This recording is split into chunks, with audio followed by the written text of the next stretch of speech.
Affaire Peng Shuai. Les instances du tennis veulent-elles vraiment se fâcher avec la Chine? Comme dans un mauvais film d'espionnage, les ficelles sont bien trop grosses pour qu'on morde à l'hameçon.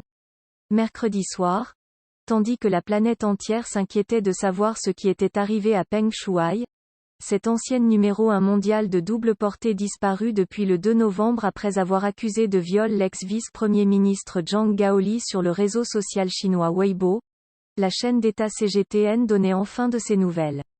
Enfin, à sa manière. En publiant une capture d'écran d'un mail que la joueuse aurait rédigé de son plein gré et envoyé directement à la WTA et dans lequel elle explique qu'on se fait du mouron pour rien. Le ton y est léger, le contenu aussi. Voyez plutôt. Salut tout le monde. Les informations publiées sur le site de la WTA sont fausses, notamment les accusations d'agression sexuelle. Je n'ai pas disparu. Je ne suis pas en danger. Je suis juste au repos chez moi. Tout va bien. Merci encore d'avoir pris de mes nouvelles.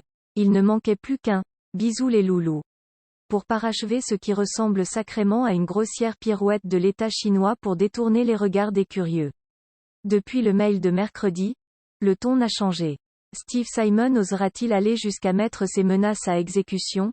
Lui qui affirmait il y a quelques jours que la WTA ne ferait « aucun compromis » et pourrait « prendre des décisions » contre la Chine si celle-ci ne donnait pas rapidement des nouvelles de Peng Shuai?